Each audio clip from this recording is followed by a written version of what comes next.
Looking to start a church, business, or nonprofit organization in 2021? Do you need help forming an LLC, applying for a copyright or trademark, revising church bylaws, crafting a succession plan, or developing a compensation package for your pastor and staff? Contact the law office of Travell Travis, a Richmond-based legal boutique focused on the needs of pastors, entrepreneurs, creatives, and our community. Let's make your vision a reality in 2021. Visit TravellTravis.com. That's TRAVELL Travis.com.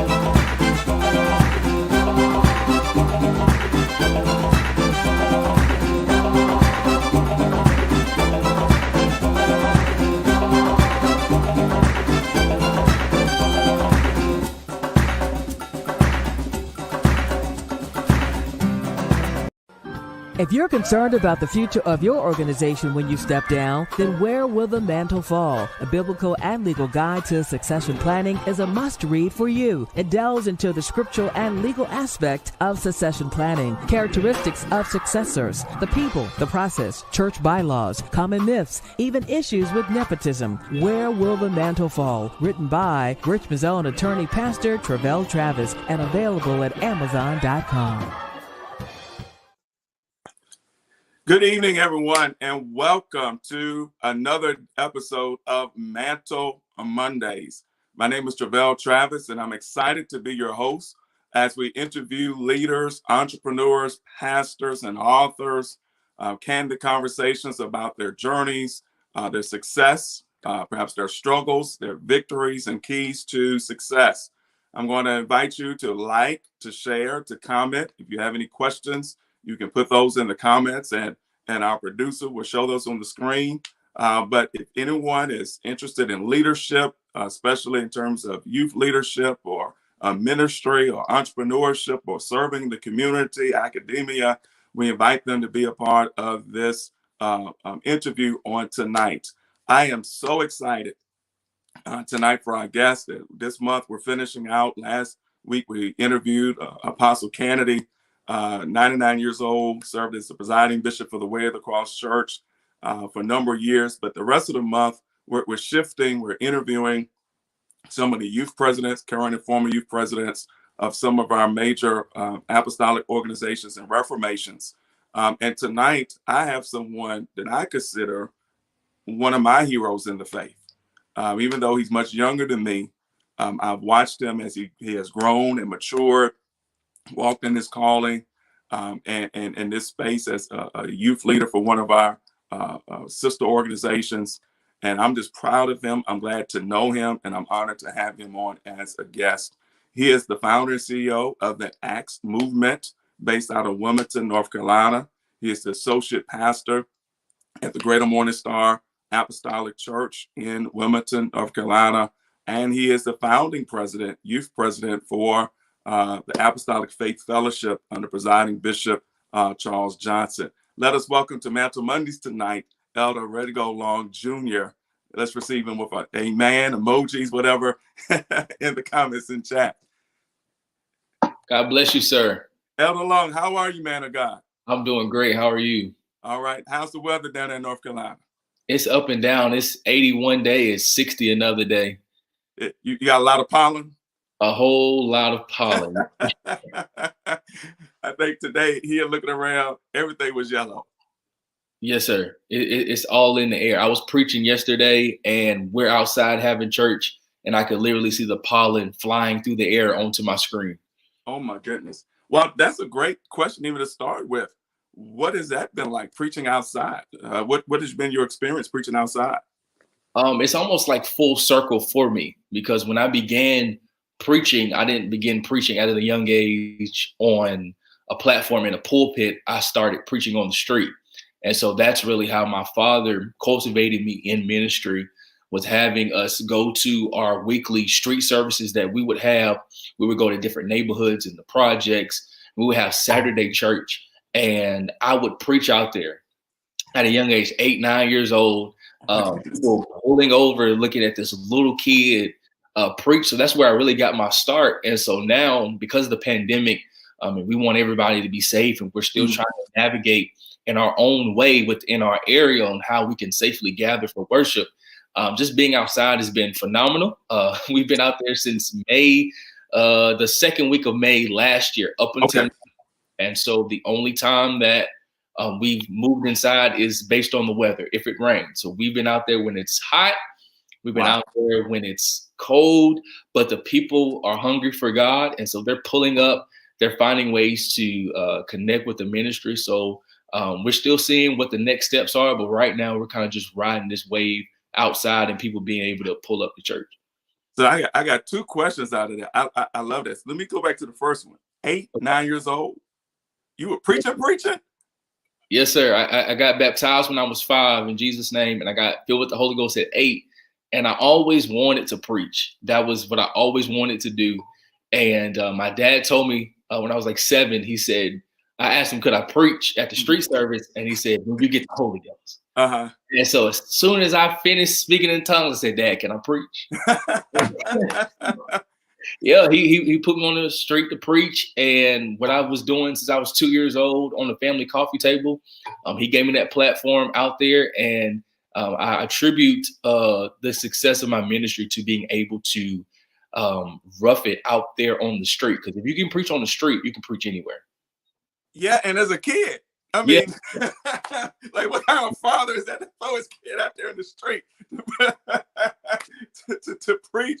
So would you say you've been preaching now for 20 years? Like, was there a break and you came back to it, or was that the true beginning? That was the true beginning. 2 straight years preaching on the street. And then, of course, people in the area started getting wind that, Pastor Reddgo, he got this young kid. We want to bring him in to the young people. We want to let him testify a little while. So that kind of just opened up the door to start preaching throughout my preteen years, throughout teenage years, and then navigating to becoming older and getting on the road. So what do you find would be the proper mix? And you hit on this. You started out street preaching, and then we all, as church grows, we get inside, and our members want to be inside, nice pews, air conditioned. Yeah. But this pandemic has shifted us back outside. And I know for our church, for a period of time, we were outside. I loved it. Right. If it wasn't for the pollen and the heat and the bugs, I'm like, man, I had neighbors that never stepped foot in the service, but they would sit out on the deck and eat the lunch and have service. Wow. So what do you see would be the proper mixture post-pandemic when we have the option of going back in? Should there be a certain amount of services that stay outside for that reason?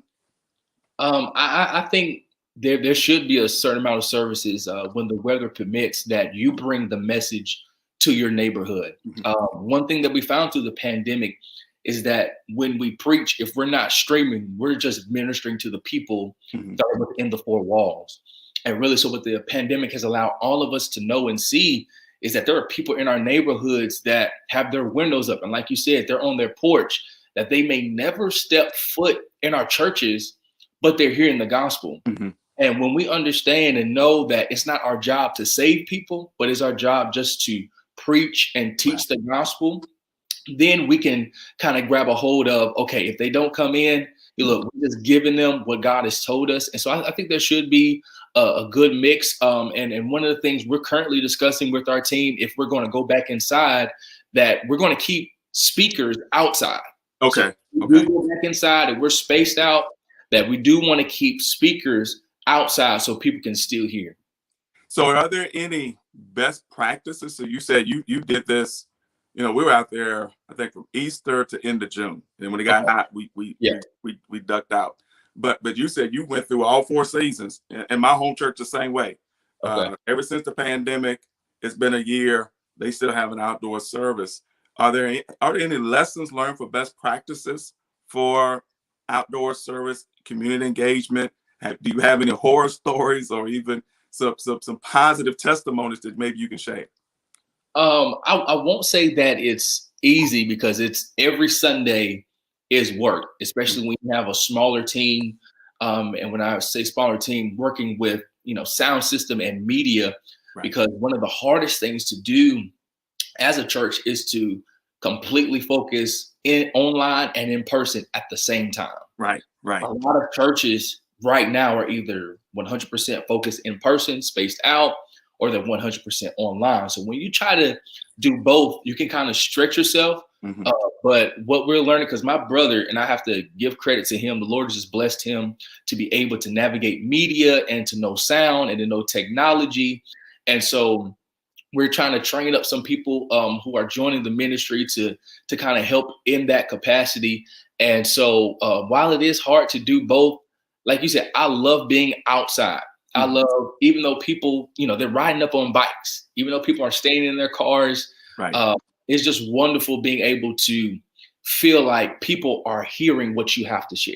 Right. Because you never want to come to church and prepare to preach, prepare to sing, prepare to just welcome all these people, and there only be a couple of people in there. When you preach, when you teach, you want to be around a lot of people. And so, outside really gives us that opportunity to reach a lot of people. And so the next step with that, whether we stay outside or we go back inside, is make sure that we stay connected with those people, whether they visited one time or 10 times. Really, that follow-up method is very key. Getting numbers, striking up conversations, developing relationships Monday through Saturday. Sunday really should be the icing on the cake. But that Monday through Saturday, and we're trying to implement some stuff. Like one thing that really I developed a burden for within the last couple of weeks, and today me and my pastor were talking, is that we're going to start looking at growing our church through home Bible studies. That Sunday being that, like I said, icing on the cake, but really a week. Seeing what we can do either through Zoom, or if people are letting us in their homes or on their porch, really teaching them, because we're finding people coming to church that when we make the altar call, they really don't understand the plan of salvation. And I explained it to the best of my ability. People are still like, just don't get it. So, but through these home Bible studies, that gives you the opportunity to make connections, develop relationships, and them to see the word from themselves, so that when you get to that point in the lesson where you explain Acts 2:38, that they understand it and they become convicted. So that's kind of what we're in a mix of doing now. There's no secret sauce. We're just kind of doing what works best for us. But when I hear that, if I read the histories of a lot of our apostolic fathers and founders, that's how they built their churches. Yes, sir. Absolutely. It wasn't this swapping members and trading members and splitting churches. They hit the streets. They had the megaphone, street corner, in-home Bible studies, praying for people, Spirit of God move in the house and the whole house gets saved. So it seemed to me God has allowed through this pandemic for us in many ways to go back to the basics that perhaps we never should have left in the first place. Yes, sir. I mean, we're supposed to be a New Testament church in practice and in principle, and that's how the New Testament church grew. That they went from house to house, breaking the bread. And so even with the pandemic, with Zoom and with technology, you can still go from house to house. And so it's important that we stay connected. That even though some people might leave, that you stay connected with those people that are coming in. So let me ask you, what has been the most effective way to connect and follow? Has it been the traditional guest card? Has it been more of a text subscription?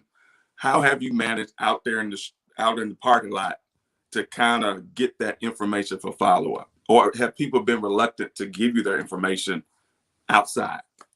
I'll say it's a mixture of the text subscription that they can text GMSAC, which is Greater Morning Star Apostolic Church, to the number 56525.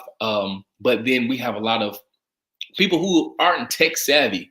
They're not older, but they hear me say the text subscription doing service, but they don't pull out their phone. That's just the culture in this city is just different. And God has allowed me and my pastor to really understand the culture of the church, and that it's different than other cities that we've been to. I've been across this country, and Wilmington, North Carolina is just different. But that's why God put us here. He put us here for that specific reason. So through text subscription and just, getting numbers and calling is really what I found, and sending just a quick text to those that are connected with the ministry is what really helps us retain members. And we're trying to make sure we delegate that so that the pastor and assistant pastor aren't always doing the calling. Right. Especially if there's young sisters. We got a lot of mothers in the church, Right. missionaries in the church. Hey, these are your 2 or 3 people that I want you to call this week just to check on them and ask how they're doing. Wow. So when you go back in, are you anticipating that the Lord has added to the church by this, where many churches have decreased and declined? Are you almost, when the time comes, you go back in, that you're seeing an increase in numbers because of all the people been added to the church? Yes, sir. I think if we were to go back inside safely this Sunday, that there would be different faces that we have not seen in there. I think the number will be different. It just amazes me as I'm on the trustee staff, I guess, or finance team, if you will. And ever since we've been outside, we have had more that the Lord has added financially. Thank you, Jesus. In this past year that I've ever seen in years past. Wow. Thank God for that. I love that. And I appreciate hearing a testimony, because somebody may be watching today, they're discouraged, things have taken a left turn in numbers and finances, but it may require you to make some adjustments, to pivot, go back to basics. Yes, and going back to basics, prayer, Bible study, outreach, home Bible studies, outdoor preaching and ministering. Maybe that is the thing that God wants, the church to go outside the 4 walls and really make an impact in the community. Now we're on this line of questioning, and I had planned to get to some things later in the conversation. But while we're here, not only is your church preaching in the community, but the Lord has blessed you to also start a nonprofit organization, the Acts movement. Can you tell us a little bit more about the Acts movement, how it got started, and how God uniquely positioned you with the nonprofit before the pandemic, and then allowed God to use what you already had in place to minister even further to the community? Absolutely. So the Acts movement stands for a commitment to serve. And it's a name that God gave me, a vision that God gave me about 4 years ago. And originally I started this nonprofit organization simply to help be a resource for young people in our community and to be a youth mentorship program. And it kind of just sat after a friend of mine, Pastor Derek Miller from Indiana. I always have to shout him out because he's the one that really helped me get this started and to get the nonprofit cemented. And so after maybe like a year or 2 of just sitting there, I went to the MOK Center trying to ask, hey, what kind of youth programs can I get involved in? What can we do? And it seemed like every question that I would ask would be left unanswered, and people that I would try to connect with in the community wouldn't call me back, or I didn't know the right people. I was still new to the area. And when Hurricane Florence hit our city in 2018, it was almost total devastation. There are still houses to this day that are still waiting to be rebuilt, and people who are still in recovery 3 years later, just because of, I believe it was a Category 5, and it completely destroyed a lot of homes and a lot of areas here. And a lot of us left simply because it was going to be bad. And when I got back into town, I actually was not supposed to come into town. They were telling everybody to stay home, or stay away. I was in Maryland at the time, and they were telling everybody to stay away for the next couple of days. But I just felt the burden to come back. I came back, found a back way home. And, once I got back, people were like, "How can we help?" And I said, "Well, we have a nonprofit organization, so let's see what we can do." And a couple of pastors reached out to my father and said that they had a truck full of water that was delivered. And they said, hey, we want you to take it to your church and pass it out. And so then that's when the idea just kind of clicked in my head that God was saying the Acts movement is here to serve as a resource, not just for young people, not just for individuals, but for families that are in this city. Wow. To really be an outreach unit to help lift up these families that are in our area. And so from there, we developed a plan. I mean, a vision that my pastor always had was to start a food pantry. Okay. And before we got to the location that we're at now, we did not have any space for it. We were renting the property that we were at before, and it was just kind of just a dream that he had. And when we transitioned, which is a testimony in itself, to the building that we are in now, Okay. We applied to be a partner agency with the Food Bank of Central and Eastern North Carolina.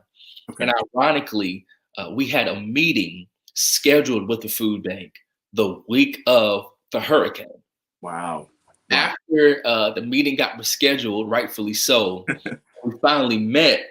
Right the day before we met. They sent an email and said, "Hey, yeah, we want all this stuff from you. We want to know how many people you serve. We want to know what you guys do." Now, I didn't know the Lord was looking out that if we hadn't met before the hurricane, I would have said, "I have nothing to show you. Right. I have nothing to give you." But during the hurricane, we were doing grocery giveaways organically. People were just donating, and we were just getting resources, and we were a hub and a distribution center and just getting it out. People were bringing in, we were getting it out to the people. And so when we finally met with the food bank, we said, yeah, okay, well, here's all the people we serve. Here's all of our flyers. This is what we've done. Right. And we were to partner with them in October of 2019, and we strategically planned for 3 months. I said, we want to plan. I want to make sure everybody's schedule's together. Everybody's going to be committed. And January 2020, we're going to launch this thing. We're going to be big, and we're going to make it happen. And we did all that planning for January and February, and then March, it all fell to. And we were like, we've been doing this for 3 months, serving 20 people, 25 people there. And then all of a sudden, COVID hits, the world is going crazy. And I look at my team and I said, even though everything is crazy, we have access to food. And so we set up and we said, we're going to start drive-through distribution. We were doing it inside our regular food pantry. People can come in, sign up. They would go in our dining hall. It was a table method. They can go to each table. They can pick out canned goods, pick out meat. I wanted to give them the grocery store experience. Okay. When the pandemic happened, I'm like, well, they can't come inside. Right. We didn't know we're supposed to wear masks or not. Nobody knew what to do. Right. And I said, I know we could do a drive-through. I used to work at Chick-fil-A. So I said, I know we can do a drive-through style. And we did it, and we went on the news, which was a blessing and a curse. We went on the news. And when we an hour before we started, there were literally cars lined up 6 to 7 blocks down the street waiting to get this food that we were passing out. And that really was the start of this drive-through food pantry. And we've been doing it from that time all the way up until now. And it's been full of trial and error. Okay. And I've got to thank God for our volunteers and our team that stick with me through some crazy that I had. You know, I was like, yeah, we're going to preach on Sunday morning. Right. And after Sunday morning, we're going to serve the community. And, you know, they stuck with it. They were like, whatever you want to do, we got you. And, you know, they allowed me to, you know, make some mistakes and figure things out. And so now we have it cemented every first and third Monday from 6 p.m. to 7:30 p.m. We are at a time where no food pantries in the city are open after 5. I said, what about that mother that gets off at 5 o'clock? Right. What about those individuals that don't get their kids till after 5? And we found a time where we can really serve and make a huge impact. We do it twice a month. So the volunteers get a week off in between, and the Lord's blessed us. And our numbers thus far, we average about 300 people that we feed every month. 300 people every month that, and I assume these are people that truly, sincerely need the groceries that you're providing. No ifs, ands, buts about it. Yes, sir. So about 160, 170 families come through the drive-through food pantry every month. Wow. But it goes back to, you set up the nonprofit for mentoring. So you had the vehicle, right? But the mission shifted after the hurricane. Yes, sir. But then you had a burden to go back and help. Right. And then you just started helping. Yes, sir. With whatever people were willing to donate, whoever was willing to give whatever, we're just going to start helping. Yes, sir. And then the food bank then notices what you're doing and says, okay, we can actually provide you with extra support to do what you're doing. And here you are now, 2001, a year or so, and you've been distributing food every twice a month to the community. Wow. For those who, and you just had a class on this, are you going to offer that class again? Yes, sir. Probably in the summer. The response has been phenomenal. I've only really been doing this for a year and 3 months. But the Lord is just giving me strategy and blueprint that, like I said earlier, I reached out to people and people wouldn't respond to me. Mm-hmm. And God really was showing me that he was going to be the one that was going to download these strategies on how to impact the community. And so even with the food bank, we're a grassroots organization, and they're telling us that we're doing things that their partners that have been with them for years have not even done. Wow. Well, let me ask this. How did you develop? You're not from Wilmington, correct? Correct. How did you develop? At what age did you move, and how did you develop a heart for a city that's not your home? And since this is a candid conversation, I'm going to start by saying when I moved here, I hated Wilmington.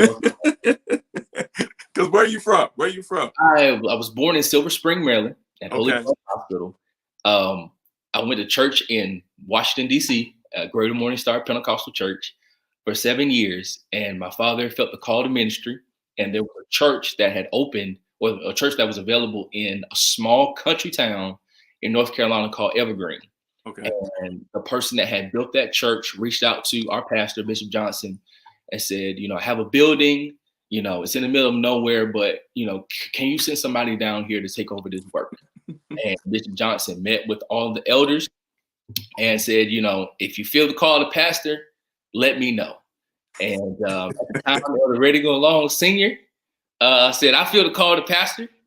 And talked with my mother, and they made a significant sacrifice to leave the 2-story townhouse, right, the Lexus, the nice vehicle, their jobs, and to move to a place where they didn't know anybody.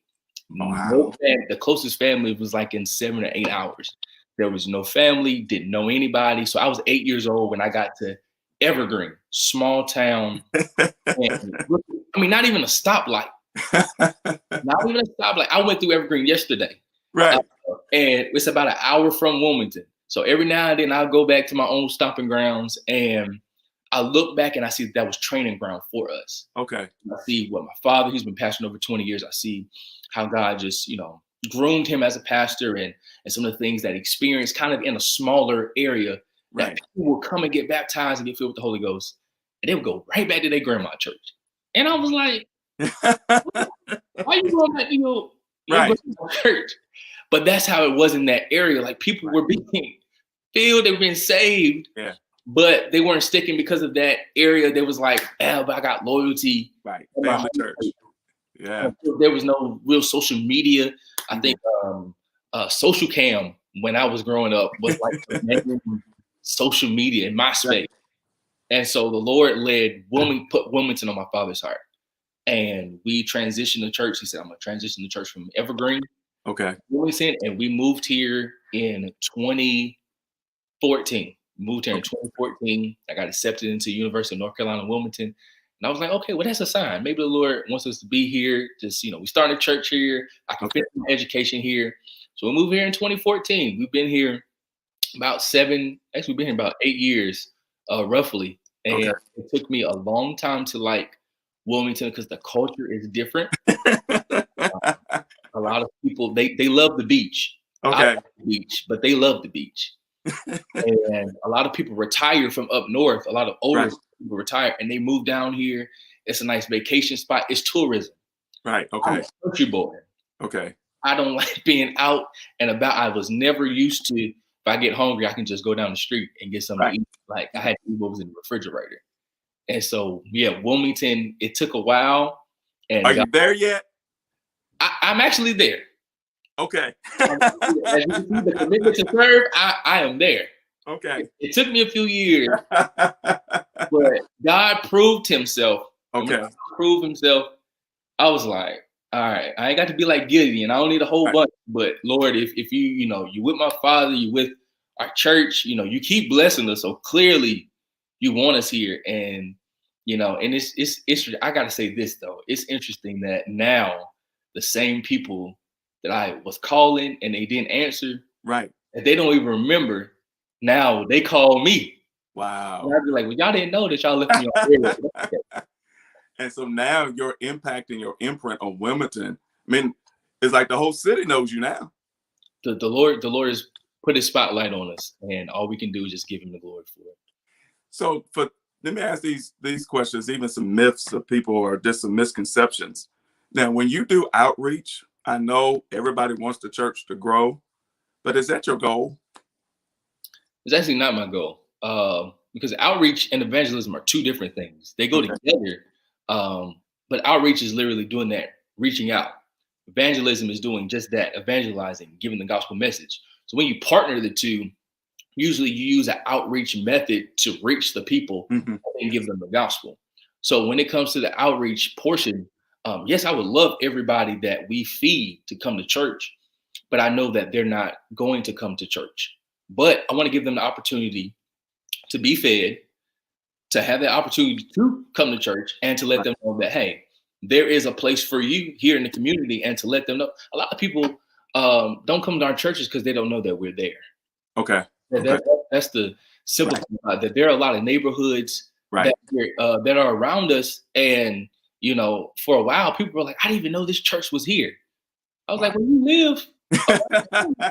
You're absolutely right. Okay. They had to know, oh, this yellow building is a church. And so now we're that church that feeds people. And now we're that church that they be having church outside. And one thing my father does every Saturday evening at 6:00, he walks around the block and prays. So while we're inside praying at 6:00, he walks around the block praying, and kids come up to him and people are watching him while he's praying with him. And so the Lord's just showing himself mighty and strong. And every time he shows himself, I just want to make it my mission as a servant to just continue to push, keep that momentum, never be satisfied, continue to be like, Lord, okay, what can we do now? How do you want us to grow? What strategies do you want us to do? So have you found any, was it Sam Ballard and Tobias that's been trying to sabotage the work? Like, have you met any opposition? I don't, if we did, I haven't seen it because, we've been just so focused on the work. And I think really for us, really targeting and understanding the territorial demons that are in our area and targeting and seeing what the stronghold is. In order to take the strong man down, you got to first bind him up. Right. So, really finding, what's holding our city back. What's holding our community back, and really targeting that. And so, yes, opposition is going to come, but we're just so focused on the work that we don't even pay attention.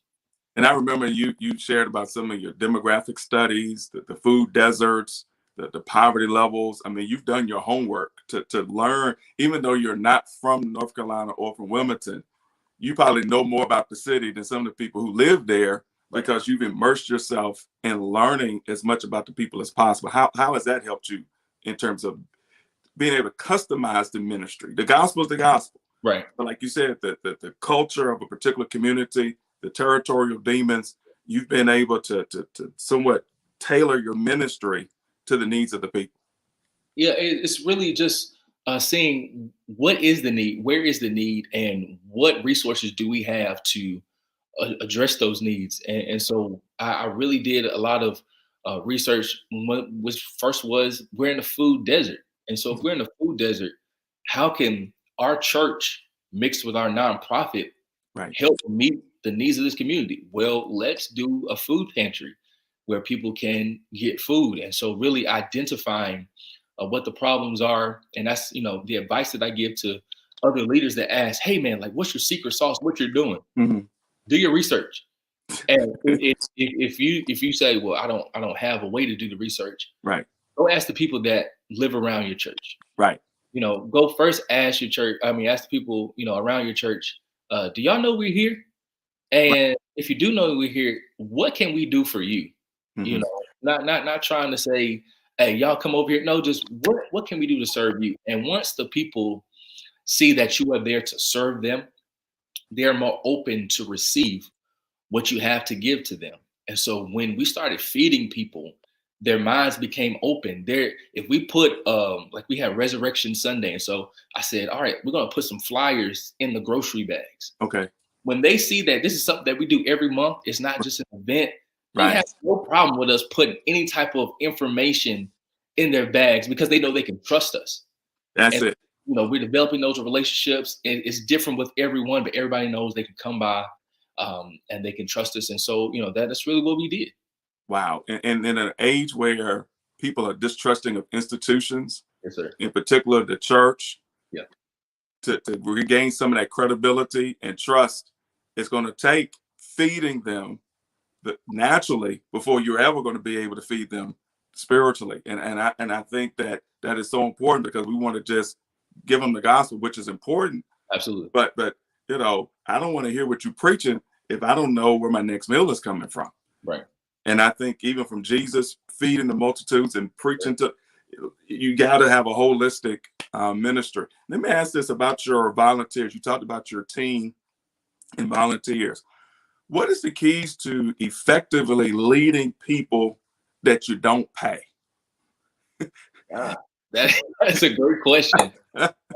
Because like my background in Chick-fil-A really helped me develop that attitude of servitude. Mm-hmm. And I was a manager and a supervisor. So I was like 20, 21 years old, leading 80 employees. Half of them were older than I was. Even some of them, kind of looked at me differently because I was like, who is this young man telling us what to do? But it really taught me leadership. So when it came to our volunteers, it's tough because, if there's a problem or is there something that needs to be rectified, you don't want to offend anybody because if at any time they can just say, you know what, I'm not getting paid for this. Right. I don't need this. I can leave. And, I constantly admit the Acts movement is not me. It's a team thing. It's a we thing. And so I can't pass out food by myself. It's a team. Right. And so what I found was really simple is having expectations set for the team. Okay. Because how can I be upset that you didn't meet my expectations when you didn't know what you need to do and what your goals were? So really being upfront and telling them, hey, this is our expectations. This is what we're planning to do. This is what we need you to do. And I found that our team has taken that responsibility and they've run with it. And they have been phenomenal. And like I said, and there are some of them that are on the live now. I appreciate them. And I always tell them, I appreciate them because they don't have to give their time. They don't have to give their energy. They come and they do the work. And I make sure that I reward them as much as possible because they're not getting paid. Right. So even after we get done with the food pantry, I'm like, all right, everything's cleaned up. Now you go shop. You go get some food for your family. That's whatever's beautiful. left over, you go take it. All right, you want some meat? All right, here's a freezer that I reserved just for you. Y'all come in here and get this. This is the least that I can do to pay you for your service. So most of the volunteers for Acts Movement also members of the church? Yes, sir. I would say a majority, if not all, if I'm not mistaken. Some, like we actually are having some students that are part of the National Honor Society. Okay. Who are using us to get their hours for community service. Okay. So right now, one of the things that I'm trying to do is work on how to develop other teams to come in and give our team a break. I love how hard they work, but I know that it can sometimes be tough. So I'm looking at either other churches or other organizations that want to adopt a Monday where they and their team, 12 or 15 people, can come in on a Monday and they run the food pantry and they can serve with us. That would be, I love that. I love the expansion. And I know in your sessions, you also mentioned creating, I guess, chapters or partnering with either other ministries in other cities. Is that the next step for the Acts Movement, is expansion to other cities? It is having like affiliates. A lot of people have reached out and they say, we have the facility or we have different resources, but we just don't know how to get it started. And so it's one thing that, I'm currently working on is seeing how the Acts Movement can expand beyond New Hanover County, expand beyond Wilmington, and it be in another area. It be ran by a whole nother church under the umbrella of the Acts movement, but serving their community in different ways. So that's something that, kind of slow walking it, nothing that, is going to happen overnight, but really kind of thinking and trying to gear up for the next steps. Wow, I see your dad watching. Oh, my dad. God bless you, sir. So with that said, if someone now wants to donate or perhaps partner or volunteer, what is the best way to reach out to you specifically regarding the Acts movement? They can simply go to our website, which is theactsmovement.org, www.theactsmovement.org, or you can just reach out directly. I'm on social media. So at the handle Reddgo Long Jr., whether it's on Facebook or Instagram, you can message me, connect with me there. But that's the best way to donate or partner with us. So all this is going on. You are an associate minister at your father's church. Yes, sir. You're running this nonprofit organization in your community. At the same time, you are the youth president for a major apostolic organization. You are the, let me get this correct. I call you founding president. Is that the correct term? Yeah, you can look at it like that. Yes, sir, I am. The founding youth president of Apostolic Faith Fellowship International under Bishop Johnson. Yes, sir. And you've served in that capacity now for how long? For 8 years. 8 years. So you were 20 when you were? Yes, sir. Okay. Yeah, when I started, I was 20. When I got chosen, I was 19. Okay. I was thinking teens. That's why I hesitated. So how did you become the founding president of a major apostolic organization just getting started at 19 years old? How did you get the keys to the car so early when I know at the average local church, yes, sir, you can't be youth president at 19? Right. Yes, sir. So what can you tell us that process? So that process happened when the organization was getting up and running, and they started choosing auxiliary leaders. And Bishop Charles Johnson, the founding presider, and our assistant presiding bishop at that time, Bishop Ronald Sanders, who ended up passing before our first convention. Bishop Johnson and Bishop Sanders got together, and when they got to the young people, they said, well, we want BJ, because I'm known as BJ. They want BJ. And so they called my dad, who's on here, and they called him. And my dad, just talking to me, it's like, yeah, Bishop Johnson called me, and him and Bishop Sanders said that they want you to be the youth president. I said, well, you talking about? And I kid you not, he's on here. I named maybe 4 other people. Right. 4 other people. I said, well, what about such and such? What about elder such and such? What about pastor such and such? Mm-hmm. He said, I don't know. All I know is they told me that they want you to be the youth president. Wow. Now, I had been the team director for the North Carolina Council of the Pentecostal Assemblies of the World. Right. That was about as high as I was one of the assistant team directors for the national level. So there's for the PAW, there's the IPYPU, and then there were IPYPU team. Right. So I had that opportunity, but I wasn't even a local president. I had no experience leading young people. At that time, I was just a young preacher. Right. I was like, when you needed somebody to preach your fire starter service, they was like, get ready to go long, Junior. Like I was operating in that capacity. So they chose me, and I said yes to the Lord, and that was that. I know for myself, I served this team. At 22, I became a vice president. Okay. 2 years later, that current president stepped down, and he was like, you should run for president. I said, there's no way I am running for president. I guess I would have been at 24 at the time. And I was like, he said, I think you could do it. I said, but these I was afraid of the bishops. I was afraid. I said, how am I going? I see how they beat you up, and how in the world am I going to navigate? Yes. I ain't ready for that. Yeah. So what I I can only imagine. Yeah, that was at 24. I eventually became president at 28. But you've already, at 28, have already served as president almost 10 years. And for me, I was the 9th president. Our youth department had been around for 50 some years. You're not only a young president, there's no template to follow. None at all. And my dad actually said something important. I missed the important part. They told him that they wanted somebody young to lead the young people. Mm-hmm. That's why they chose me. Because I love that.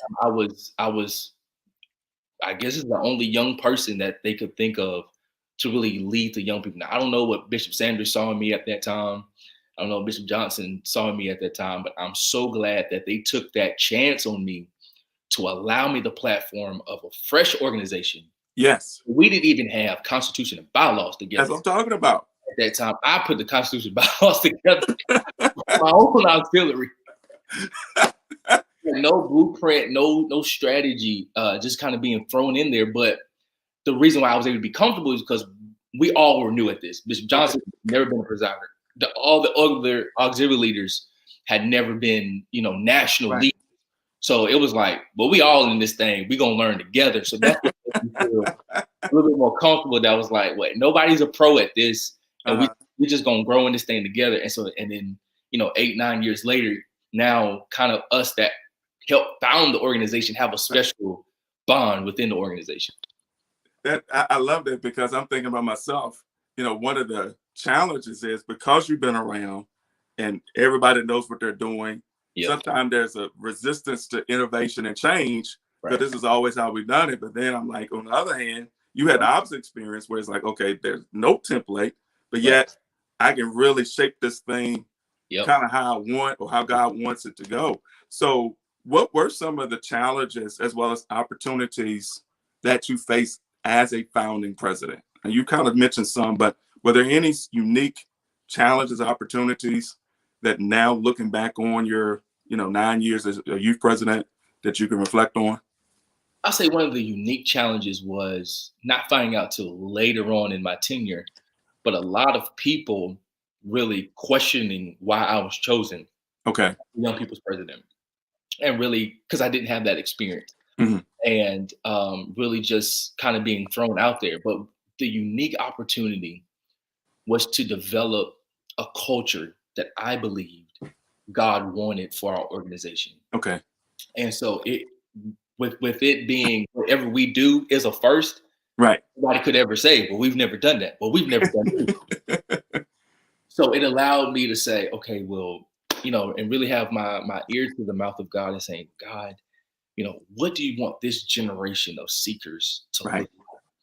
And so really being able to really focus in on my planning and putting a team together. And as we begin to flow, how God, and the crazy thing is, God showed me a lot of things within my first 2 years as president that I did not see until maybe year 6 and 7. Okay. And that's an example that there are things that God may give you now that may be for later. And when I would tell people what I saw, they'd be like, what are you talking about? That's a visionary. Like, nobody in this service, like, y'all had service for 45 minutes, like nobody got saved. Like, what are you doing? Right. And it was just, as a leader holding in, like, this is what God showed me, but it's not happening. And what do I do? And I just had to be patient and depend on knowing that God will fulfill his promise that he gave me. So what would you say is the key to winning some of those skeptics? Was it consistency? Was it excellence? Was it what in the end, how did you win some? And maybe you haven't won them all over yet, but when did you kind of feel the shift to like, okay, I'm in charge. They know I'm in charge. I think I got them with me now. Yeah, it was definitely consistency. And it was certainly innovation in doing things that other auxiliaries had not yet done. So we did the first convention outside of the national convention. Okay. So the young people were the first people that were gathering saints and a national event being put on. It was an auxiliary strictly in charge. Young people leading, young people preaching, young people singing. young people putting the program together. So really, that first youth convention, and ever since then, I think we've done about 4 since that time, are what really allowed people to see the hand of God on me leading these young people like I believe God had gave me. And I mean, the souls that, Right. souls that got baptized, filled with the Holy Ghost at these events. I mean, our first youth convention, I had the craziest idea. I said, you know what? We in Columbia, South Carolina. We're going to go to Benedict College, and we're going to go do outreach at Benedict College. And we went and did, and we talked to so many young people. And that night, we had about 50 or 60 young people. Wow. From Benedict College come to service. I think a couple got the Holy Ghost. It was just an amazing, eye-opening experience that everything we was doing was new.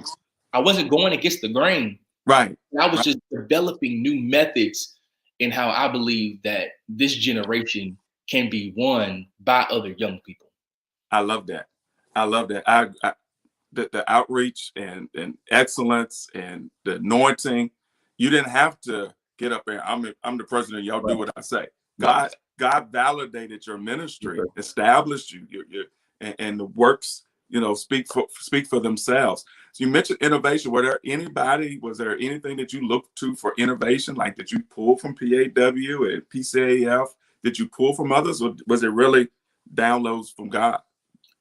Programming wise, I pulled from our sister organizations in the way that they conducted conferences and conventions. So when it came to, whether it's a Thursday through Saturday, or do you do it Wednesday through Friday, that's where I really looked to other youth presidents to see what they were doing, see what kind of works for them. But when it came to our order of service, when it came to kind of our flow of the week, God just downloaded, and it was what I call trial and error. But with God, it was no error. Thank you, Jesus. One year, it may have been a Wednesday through Friday, and everybody on Saturday. Another year, it'll be start Thursday night, and we go through Saturday afternoon. But God blessed everything that we did. And, the speakers, one of the things I would say, if I learned anything, was I learned to hear the voice of God in picking the people that spoke to our young people. Yes. Because I certainly am responsible as a leader, as a youth president, of who is talking to your members as a pastor. Right. You bring your young people on a bus, to our convention. You literally put them in there and saying, hey, I want you to inspire them, encourage them, impart something in them, and I want you to bring in people that are going to light a fire. Right. A lot of pressure. So I would say one of the things I had to learn was only one time, and one time only in my tenure, did I listen to somebody else and pick a speaker. I can't say who, because we only know, and they gonna get that. But I picked a speaker just based off of and a friend of mine, close friend, not even in the organization. Right. I was new. I know he had more experience than me. And I said, man, listen, I know what to do. And kind of things didn't go the way that I wanted to. And I made a vow to the Lord. I said, God, I'll do it, but you got to show me who you want to speak to your people. Absolutely. And God started to show me, and every speaker that we have had has been phenomenal. 3 speakers that we've had have not even gotten to preach. Flew them in, gave them a big hotel, and we've had services, and the preacher's not even preached. I think I've been to some of those. I think the last time I was with you, I think Elder Pepper just flowed with it. Yep. He still owed me because he didn't even preach. But I agree with you. I found, and I shared this, I think, when talking with Hollis, and how I made a mistake, but God directed me to him, and how God looked over my mistake and blessed us with a phenomenal speaker that's been just a great asset and friend. But you're absolutely right. I think my own integrity was 2 main concerns. I think that was one, that I didn't want to make a mistake, right, and cause other people to stumble. And then the other was, I was very guarded about the preachers, and they used to laugh at me. Oh, Travis require background checks. And I said, yes, I do. Absolutely. I said, I really want to make sure that this is the person that God is leading, because like you said, you want the big name, you want the flyer appeal, you want who gonna bring in the money, who gonna bring in the crowd. But in the end, God, who have you put your word in their mouth to speak to us at this moment? Absolutely. And when it's so many different voices and opinions, that's to me was the hardest thing. They're like, all right, God, who do you want to speak this time? Yes, sir. So I totally understand. And you mentioned about retaining and recruiting youth. What do you see as a youth leader and as a young man yourself? Bishop Johnson, they gave you the opportunity to lead at an early age. Your dad had you out preaching at an early age. What do you see as the key to retaining and recruiting youth back to the apostolic church or keeping them in the apostolic church? I think really giving them an opportunity to have a voice and to have a platform, especially our young people who have been born and raised in church. That's what's always in them, but giving them opportunity to get it out. But if they hold it in and then they start getting exposed to all these different things and they feel like that they're being held back, then they may make the wrong decision in leaving too early and going to, there's a whole lot of temptation to join other ministries and join organizations. And it's important, I think, as the church that we give an opportunity to the young people that we have cultivated, who we have preached to, who we've raised up, give them opportunity to use the gifts and the callings that God has placed in them. And that's one thing I certainly will always appreciate about, my pastor and about Bishop Johnson is that, like I said earlier, they said, we want the young people out there. Right. We want to put young people in place who are going to win young people. Right. And they were keen 8-9 years ago when I wasn't even paying attention that they were called to a certain group of people, but they needed somebody that would undergird them, who would support them, who would have their same heart and have their same vision and be able to also take along that generation. So while our presider is over our general body, that I am supposed to be a replica of him at another level. So the way he believes and what he preaches and what he teaches, Reddgo Jr. is right there in just a different version. I'm not changing anything. I'm just giving it maybe in a different method. But I'm here to reach this other group of people who are part of that parent body and to help them cultivate and for them to be used and have that platform to give out what God has put inside of them. So do you have an example of where God was leading you to do one thing and they didn't quite see it? And how did you eventually, I guess, convince them to let you try it your way and it worked out? Are there any examples of that where, like, I don't know about that long? I think that youth convention. When I think I was in the board, they called me in the boardroom at the national convention. And of course, it's some secret room down in the hotel somewhere. And they called me down there in this huge ballroom that I didn't even know was a part of the hotel. And I walk in there, they're like, okay, you can come on in here. And all the bishops are sitting there. And, I think somebody else was in front of me talking. And I sat down and they just said, all right, Elder Long, we want to hear what you got to say. And I was sitting down like this and I started talking. And one of the bishops said, get up, get up. I said, yes, sir. I was nervous. Like you're in court. Like you're in court. I was nervous. I was like, oh my goodness. Like, I just have a simple idea and I have to explain it in totality. And I said, well, bishops, if you would have me, I have all this information that I put together. This is what we want to do. This is the city that we want to go to. And I believe that if we want to grow as an organization, if we want to take it to another level, then we have to be trusted to have this opportunity. And a couple of bishops, they was like, okay, asking questions that I did not have the answer to at the time because either I forgot or I didn't think about it. And finally, I believe the presider was like, well, this looks good. And, we're going to give you an opportunity to do it. And what really validated, it was that our presiding bishop was at the first night of our convention. If I'm not mistaken, he's been to every convention that we have had thus far, even if he just came for a night. Okay. He showed up, he gave, and he said, call me later, let me know how it go, and went on about his way. And so that was, like I said, that was an opportunity where this had not been done by any other auxiliary. And so it was like, if the young people failed, then men don't try to do nothing. Missionaries don't y'all try to have nothing. Oh my goodness. A lot of young people try to do this, and it didn't work. But the fact that you had the wisdom, the maturity, the poise, the diplomacy to even go in and navigate that room at your age, yes, sir, speaks a lot about you. So let me ask this. When the question is asked, are leaders born or made? Were you born or were you made a leader? For me personally, I was made a leader. Okay. Look back over just my journey. It's different for everybody, but for me, it really took me, like I said, working at Chick-fil-A, and I was under a mentor. The owner of that Chick-fil-A, his name was Mr. Mark Morris. He still owns that Chick-fil-A, and he saw something in me as a leader that I didn't see. And he called. That means you were born then.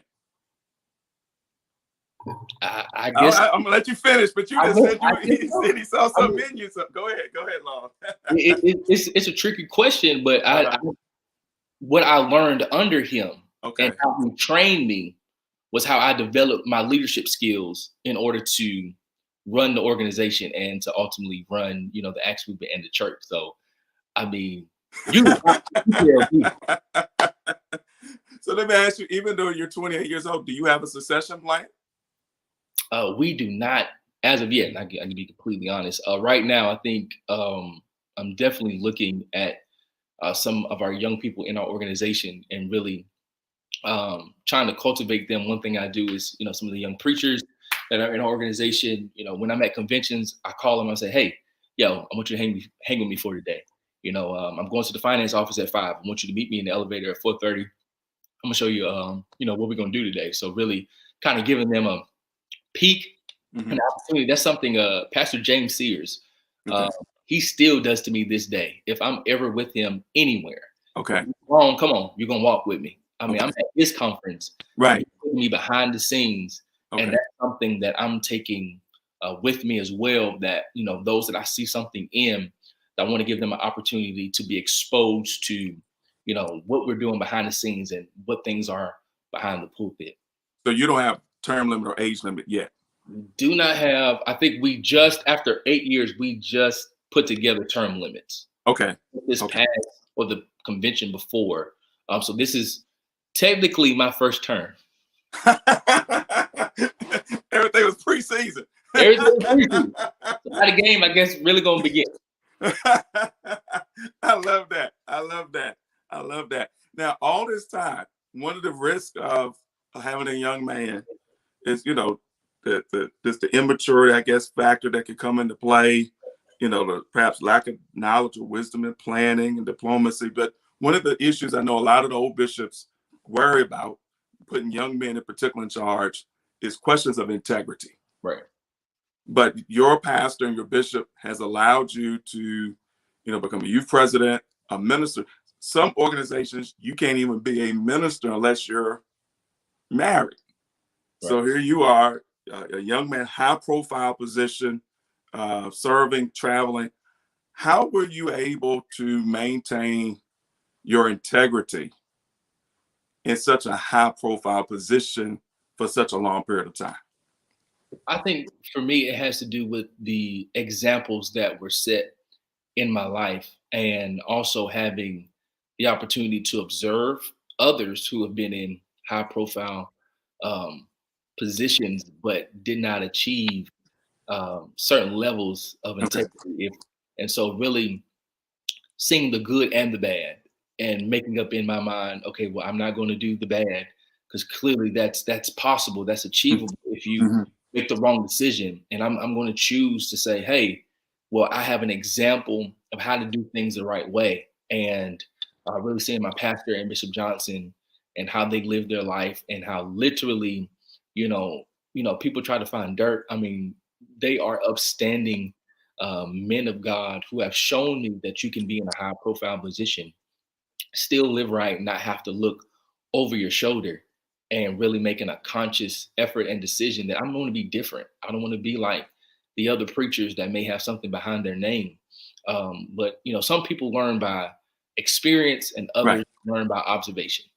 If I'm driving in a car and I run over a pothole 2 or 3 times in the same area, I don't have to experience that to understand if I see a pothole, I'm going to avoid it. Right. So I decided to take the observation route, and say, well, okay, I've seen that this can happen. Nobody is above reproach. Like, some of the most high profile have fallen. Right. And Lord, I don't want it to be me. So I want to live right. I want to be right. I have examples that can't happen, and making the right decisions. Because I remember, like I mentioned, I was an officer. I was single minister. They allowed me to be the exception. And that was the biggest thing. Lord, don't let me fall or let me make a mistake. But and my position wasn't anywhere as high profile as yours. But just knowing, you go to certain cities and they trying to hook you up with this one, and they done picked out who you want. If you don't want them, then they make up a reason why you don't want them. And then it may be somebody you are interested in, but then you don't know how to, say the thing because you don't know if it's going to be rejected. And I mean, it's a complicated space to navigate. And one of the things I commend you for is being in this position to be a man of integrity, that your name is not spotted, that you are a Joseph, and that you didn't fall into the traps of a David. And so with that, congratulations to you. Thank you, sir. You're getting I didn't even realize when we booked this, like my wife was like, you booked him when? You're getting married when? In 18 days, April the 30th. So I like that you said not just April 30th, you said 18 days. You know how many hours? Nah. I don't know how many hours, but I know how many days. My days are running. 18 days. Reddgo log is off the market. Yes, sir. Been off the market, but I'm officially off the market. There you go. I love that. I don't know if you want to shout out your fiance or if you have a testimony to share about her real quick. Absolutely. Sylvia Hayes, Pastor Sylvia Hayes, that's my fiance. And the Lord just, blessed us to get together. We got together not expecting to be in a relationship, but just our friendship matured. And the Lord is I'm just grateful. She's one of my inspirations, just whether it's spiritually or educationally. She's actually finishing her PhD. Wow. And she's defending her dissertation in June. And so Dr. Sylvia Hayes.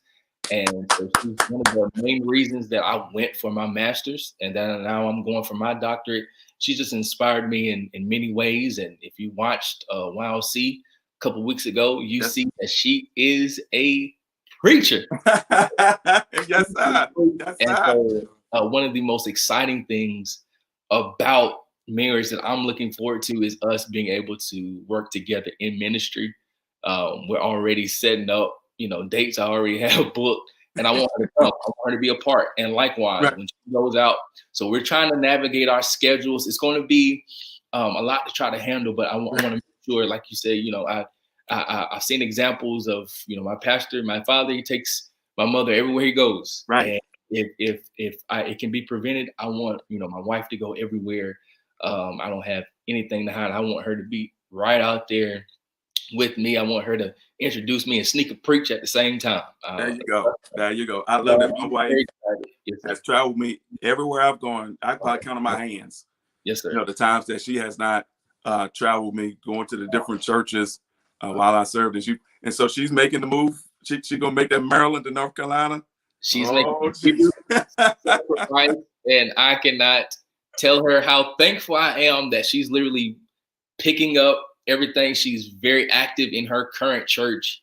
And so I'm appreciative that, the Lord's blessed us with a home here in Wilmington that we've been able to build.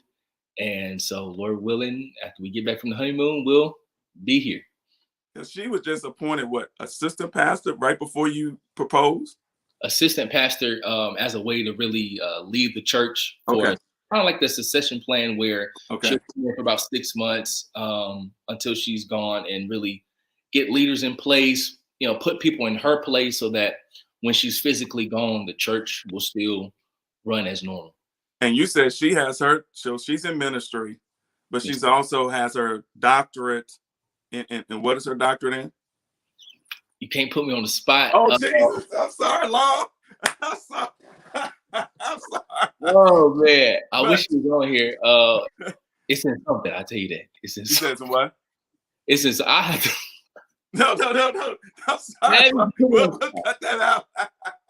But she has her PhD. Yes, sir. And you're working on yours. So not only will both of you be elder and elder, it'll be doctor and doctor.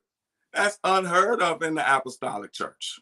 Yes, sir. She's getting her doctorate of philosophy in communication studies. And her research focus is health communications.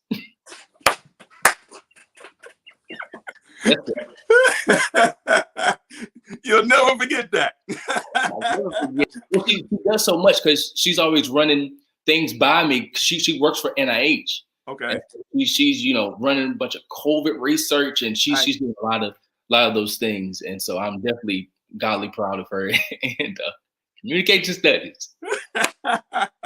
So what are you got Acts Movement, you're associate minister at the church, you're a youth president for a major apostolic organization, you're about to be a husband.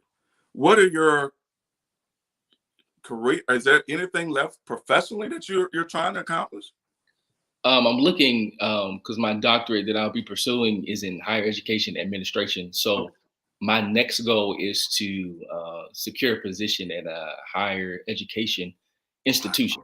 And I'm very close to that. And so I'm excited about really honing in on really what I want to do. I've been teaching elementary school and coaching basketball in middle school and high school for the last 4 or 5 years. And I feel like the Lord has finally led me to what I want to do and my purpose in the secular world. And so I'm lining up with everything. And I'm excited that after, the honeymoon, literally a lot of things are going to be new, not just in marriage, but in my career, in my education. Like a lot of doors are literally going to be open. It's not something I'm hoping and praying for. Things are already in stone. Wow. I'm waiting to get back from the honeymoon and those things open. So God has just been so faithful, and I've waited and prayed over a lot of things for a long time. So you can only imagine the feeling of relief when God finally does it. You wake up and you don't have that burden anymore. Wow. Like you're coming into it's like everything from a relationship, ministry, career, all of this is coming together in this, and you're still young. So what's next? I know there's things you want to accomplish, but you've accomplished so much, but what is it left that you really want to accomplish? I think really at this point is I don't really have any major accomplishments because the things that I want to accomplish are now getting in motion. Okay. And so now it's really building that momentum and sustaining the momentum to finish the doctorate, to, get in that higher education institution, to, travel in ministry. A lot of things the wheels are getting turning.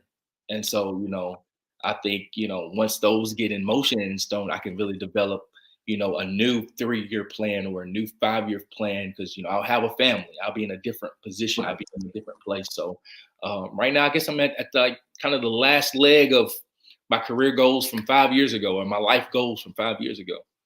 And I like that, because I wanted to ask you this question. And if you're writing your autobiography, it's not finished. It's no ways near finished. Right. But it sounds like you're at the end of one chapter and starting a new one. Yeah. What would you entitle the ending chapter, and what would you entitle the next chapter? In Reddgo Law's autobiography. Okay. What is the chapter that you just ended? What is the chapter you're getting ready to start? The chapter that I just ended was Built to Last. Okay. A lot of things that I have been through, especially in this last year, I believe would have broken a lot of other people. But God has given me the strength to overcome. And the beginning of that next chapter would be from good to great. From good to great, from a good preacher, from a good fiance, from a good man, from a good educator. And now I feel like, and man, yeah, I feel like I'm making that transition to being great. Like I'm finally where, I've always dreamed to be, where I thought God wanted me, and doors that were closed and rejected and denied, they all make sense now. Like they literally, Wow. I literally thank God for every time I got a no, for every time I wanted it, and God said, nah. Like I'm so grateful. And so this chapter, it's from good to great. And so y'all stay tuned to see what the Lord does. It's not me, it's what the Lord is doing. And I can't thank him enough for it. Wow. We're so honored that you took time out of your schedule to be with us for Mantle Mondays. I'm going to put your contact information. We have Elder Reddgo Long Jr., who is the founding youth president, Apostolic Faith Fellowship, founder, CEO of the Acts Movement. You can connect with him on Instagram as Reddgo Long Jr. His website, also reddgolongjr.com. We also want you to be a blessing to him. We're going to put his Cash App up. He's getting married. He's good ground. I mean, hey, he needs some money just because he getting married. He's taking on a wife. He said he got a new house. Yes, sir. A lot of things going on, and so we'll be sowing. But if giving to a man like this is like investing in a stock in its beginning, it's going to have an increase, if not exponential increase in value. Wow, and so you've seen what he's done. And I believe that is only the beginning of where God is going to take him. And so I want to afford anybody the opportunity that you've been inspired by his message, his testimony. You've heard what he's doing in the community with the Acts movement. Like you said, he's getting married in 2 weeks, things he's trying to do in his career. We have his Cash App. And that is the correct Cash App, correct? Yes, sir. Yes, sir. Okay, the Cash App there that you can sow into him directly. We don't collect anything, but you just sow it directly to him, and we invite you to do that. In closing, Elder Long, and I'm so appreciative. Like I said, you're one of my heroes in the faith, even though you're younger than me. And from the time I think we first met, I think it was in Indianapolis.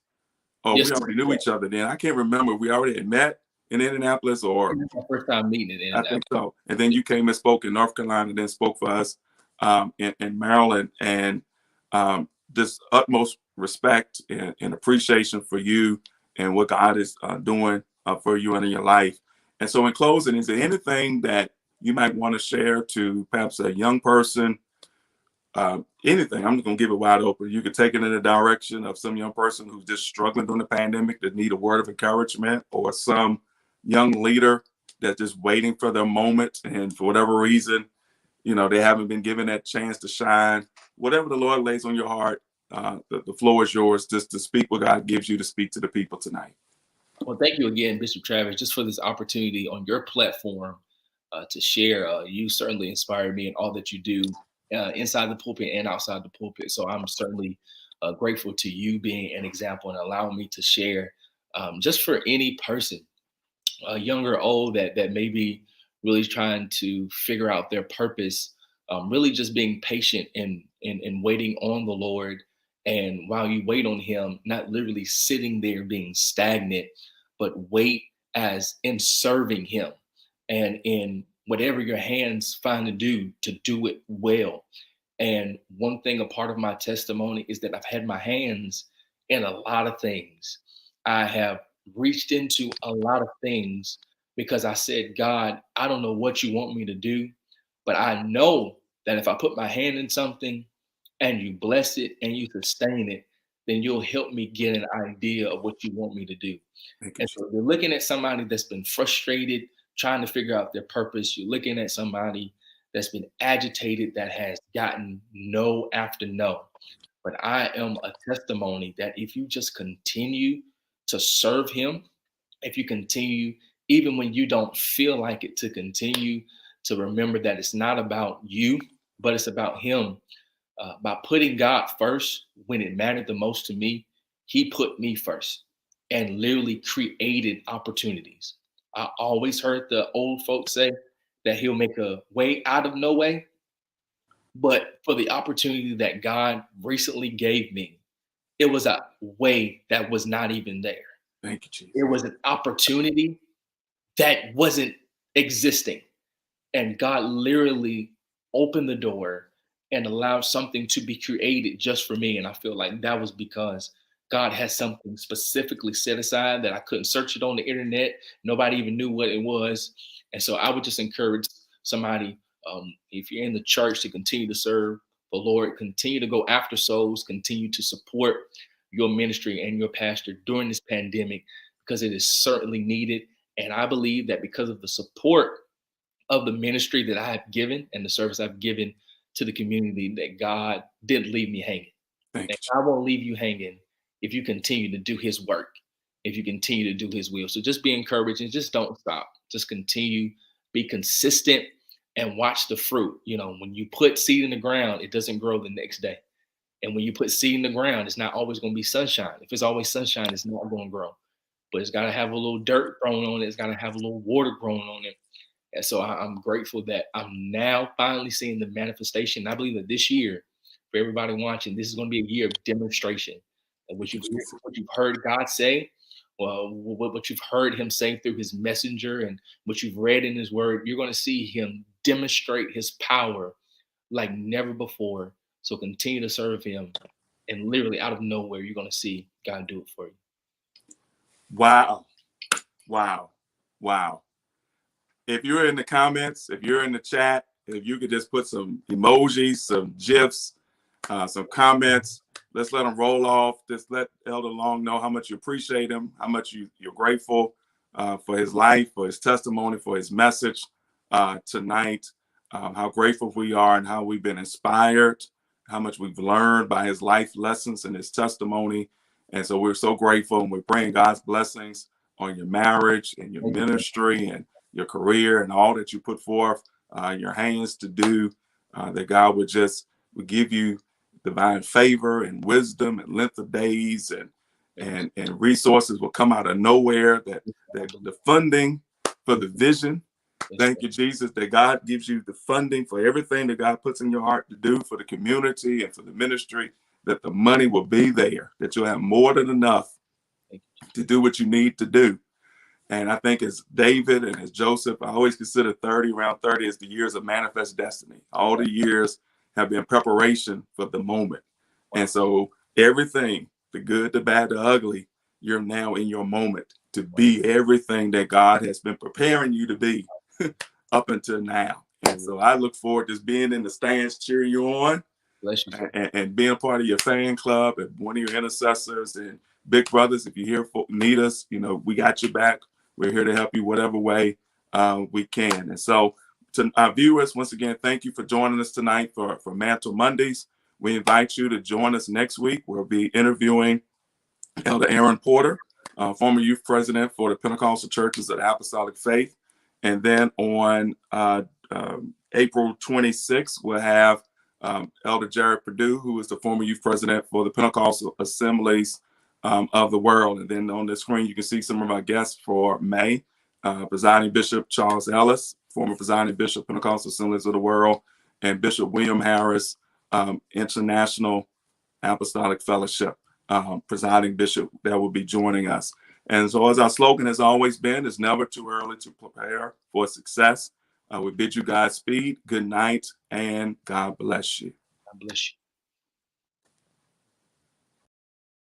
Looking to start a church, business, or nonprofit organization in 2021? Do you need help forming an LLC, applying for a copyright or trademark, revising church bylaws, crafting a succession plan, or developing a compensation package for your pastor and staff? Contact the law office of Travell Travis, a Richmond-based legal boutique focused on the needs of pastors, entrepreneurs, creatives, and our community. Let's make your vision a reality in 2021. Visit TravellTravis.com. That's TRAVELL Travis.com.